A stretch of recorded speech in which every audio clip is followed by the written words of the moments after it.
अब जब प्राणी के अंदर अहंकार आ जाता है तो प्राणी कुछ भी करके प्राप्त नहीं कर पाता है।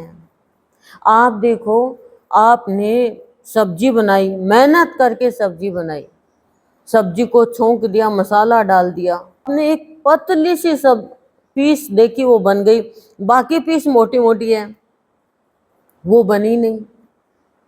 अब आप सबको डाल रहे हो खाना, या छोले बनाए हो बने नहीं, कच्चे हैं। तो आप बताओ मेरे को, वो कच्चे छोले हैं, कच्चे आलू है, कच्ची कोई भी सब्जी है, वो खाएंगे नहीं कोई, कटर कटर बोलेंगे, टेस्ट ही नहीं आएगा, आएगा क्या? और हम क्या कहेंगे, हे भगवान, भगवान कहेंगे बच्चे तूने किया है, मैं क्या करूं? पर भगवान, सब पे भगवान का ही नाम। असुरों ने भक्ति करी, अहंकार आ गया, तो वो समझ ही नहीं पाए कुछ। उन्होंने तो चमत्कार को नमस्कार किया बस।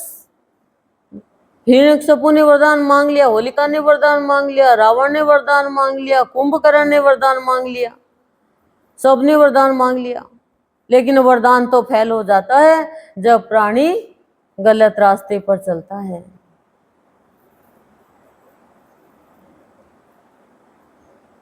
वरदान का मतलब, वर ने जो दान में जीवन दिया है उस जीवन का सदुपयोग करके वापस वर को दान में दे दो ये जीवन, ये है वरदान। लेकिन हम कोई भी गलत कार्य करके खाली अभिशापमय जीवन जीते हैं। और सत्संग हमें मिला है तो हमारा जीवन भगवान का बन गया। हम भाग्यशाली हैं कि हमें संत का दरबार मिला है, लेकिन सदुपयोग करना नहीं आएगा। एक दूसरे के से ईर्ष्या द्वेष रखेंगे, भेदभाव रखेंगे, छुआछूत करेंगे, तो फिर जीवन में प्राप्ति कुछ भी नहीं होगी। अब आप कहोगे कि भाई ऐसा तो हम तो करते नहीं, फिर भी क्या, ऐसा नहीं है। रावण को तो मारना ही पड़ा ना, अब विभीषण को राज्य देना ही पड़ेगा। अब कोई कह देगा भाई भाई में भगवान ने भेदभाव कर दिया, तो अधर्मी जो है, दुष्ट भाव में जो है, आसुरी वृत्तियां जिसकी जागृत है, उनसे कैसे मेल मिलाप कर सकते हैं हम?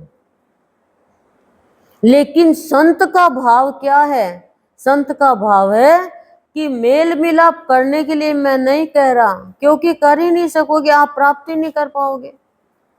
मान लो आप किसी को चाहते हो दिल से, और आप जिसको चाहते हो उसके साथ कोई ऐसा रह रहा है जिसको आप नहीं चाहते, तो आप जिसको देना चाह रहे हो, दिल से चाहते हो, उसको भी नहीं दे पाओगे, दे नहीं पाओगे उसको। क्यों? क्योंकि उसके साथ में वो है जिसको जो पात्र देने के लायक ही नहीं है। इसलिए भगवान कृष्ण ने कहा है कि नकारात्मक वालों को यदि दूर नहीं करेंगे हमारे जीवन से हम, तो हमें जो मिलने वाला है वो हमें नहीं मिलेगा। भगवान की वाणी, गुरु की वाणी ब्रह्म वाणी है, हमें मिल नहीं सकता, हम फायदा नहीं उठा सकते संतों से भी। क्योंकि संत यदि अधर्मी को कुछ दे देगा तो फिर वो उसका दुरुपयोग करेगा, उसके अंदर अहंकार आ जाएगा और वो उन्हीं के बच्चों को सताने लग जाएगा, उनमें फूट डाल देगा, एक अपना गुट बना लेगा, एक अपना अलग से समाज बना लेगा। लेकिन संतों का समाज तो सभी का ही होता है, उसमें कोई भेदभाव नहीं होता है। संत का बच्चा तो भेद नहीं डालता, अभेद स्वरूप बना देता है सबको, क्योंकि संत का तो गुण यही है।